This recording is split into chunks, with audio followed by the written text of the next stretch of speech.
What's up guys, Mickle here, and a couple weeks back there was a lot of talk about Judge Torres potentially being put on a late list for the amount of time she has taken to issue a ruling on the Ripple SEC case. A lot of lawyers who were predicting that this case would end in March were basing this prediction on the fact that if Judge Torres did not issue a ruling in March, she would end up on this late list. Well, it turns out there was a lot of confusion about how this late list actually worked, and it caused some of the lawyers who were making these predictions to actually get their dates wrong. Well, Ashley Prosper actually dug into how this late list actually works, and she actually found out the actual date Judge Torres would end up on this list. In this video, I want to talk about what Ashley Prosper found because it's going to give us a good idea on when Judge Torres is going to make a ruling in this case. This is going to let us know exactly when she actually would end up on this late list, and it's going to give us the worst case scenario for how much longer this case could go.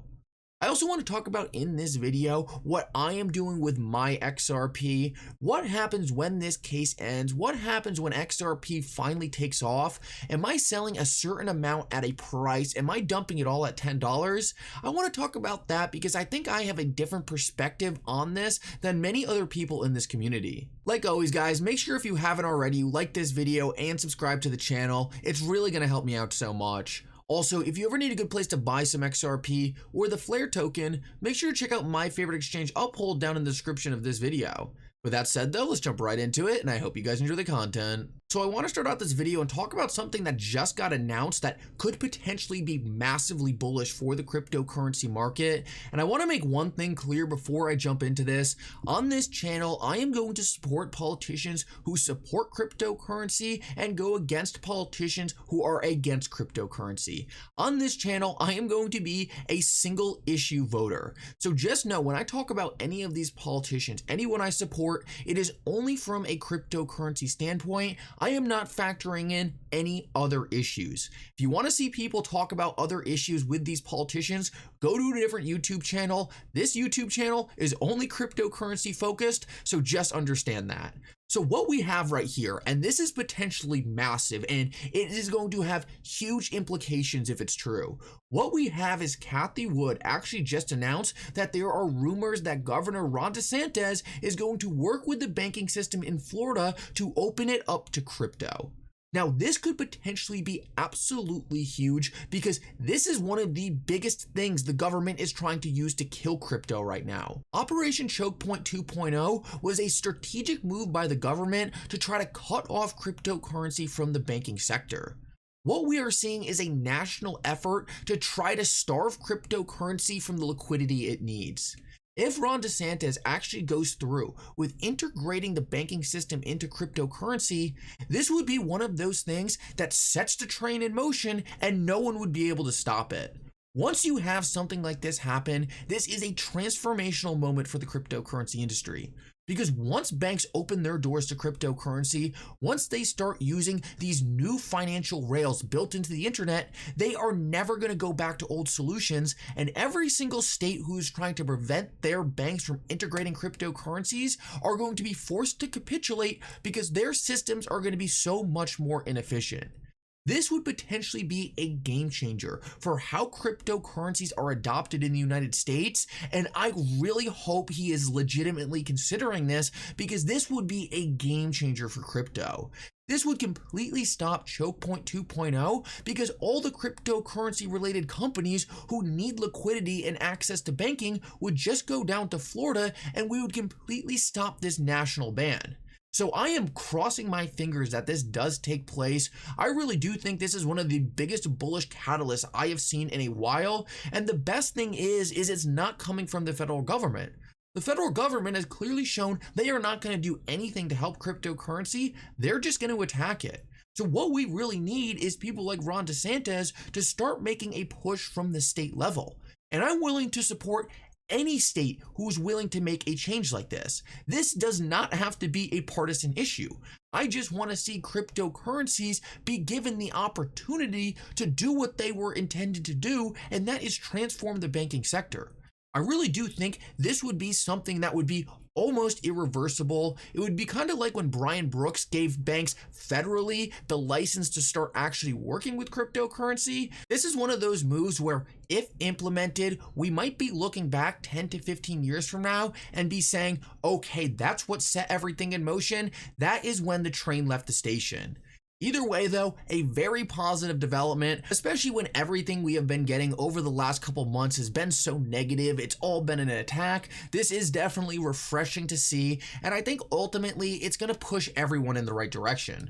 I just wanted to show you this quick because I hear all the time, we're not that early, we're not that early. Hey, all these meme coins are going around. Elon's changing the Twitter logo to a Doge. How can we be early? He's literally memeing in front of everywhere and in the entire world.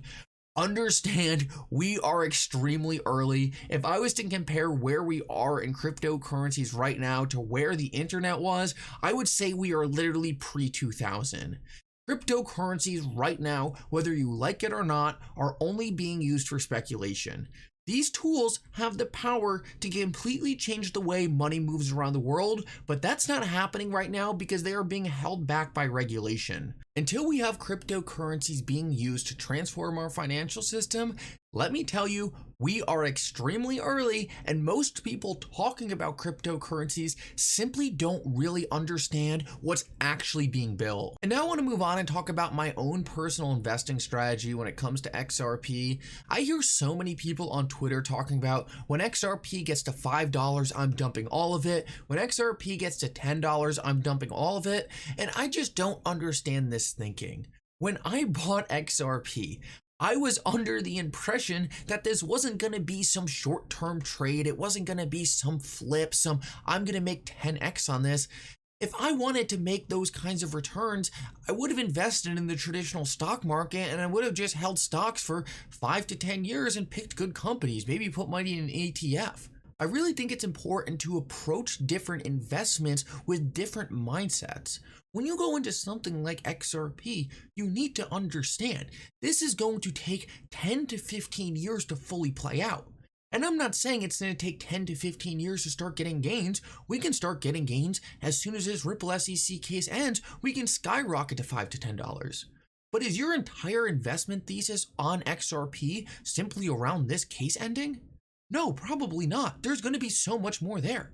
If XRP goes to $5 to $10 as soon as this case ends, are you dumping all your XRP? You'd be missing the entire bullish thesis. We still need banks to start using it. We still need entire asset classes tokenized on XRP. So the point I'm trying to make here is I think it's so interesting that so many people have their entire exit plan based around when XRP gets to this price. In my personal opinion, I'm basing my exit plan based on when my bullish thesis starts maturing. When do we start seeing financial institutions using XRP? When do we start seeing liquidity ramping to levels that I know we can get to one day? When do we start seeing central banks seriously using XRP to transact value between one another?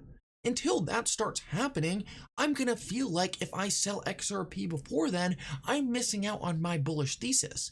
And that's how I'm investing into XRP. I'm not setting a random number and saying, okay, when XRP gets to this random number, I'm selling all of it. I just don't think that makes any sense. I wouldn't want to sell my XRP before I know what's going to happen in the future fully plays out.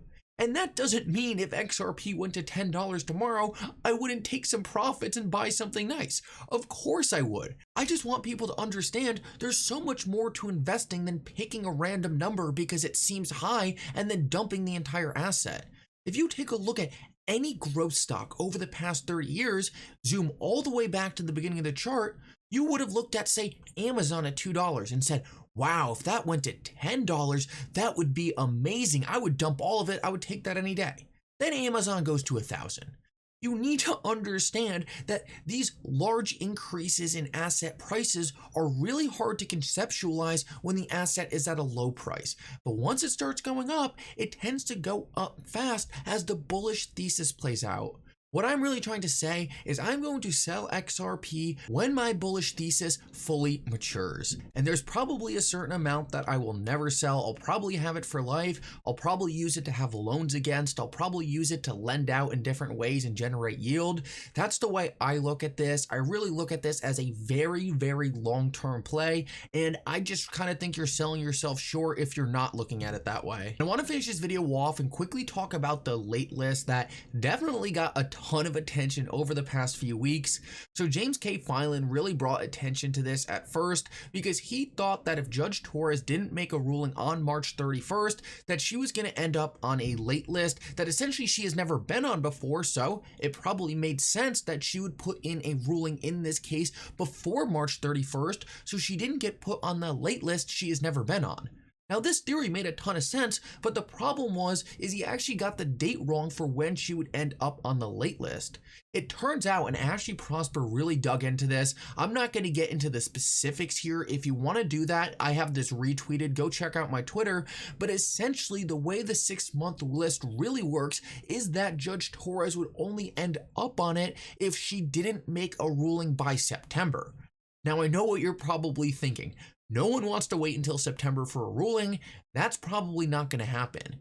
John Deaton has already broke down when he thinks the ruling is going to happen based on her past rulings, and that is this month or at latest next month. What this is telling you that the absolute worst case scenario would be September. She is not going to take longer than September, and even September is probably a little too far out there because that would mean she is going right to the deadline, which she has never come close to doing before in the past. She would probably rule at least 30 days before the deadline, so a more realistic deadline is probably August. I thought this was pretty interesting though because this topic was definitely getting a lot of discussion, and it turns out that the basis behind why this prediction was being put out there was actually right. It's just that the dates got a little mixed up. It's nice to know though that there is an end date for this is the by far worst case scenario, and that's August. I know it seems pretty far away, but it's really not that bad when you think about it, especially for how long this case has been going. And obviously the good news is that it is highly unlikely she even comes close to this date. It is much more likely she sticks to her typical ruling time, which would be this month or next month. Anyway, guys, thank you so much for coming. I hope you enjoyed this update. If you did, make sure to like and subscribe. And for now, Mickle out.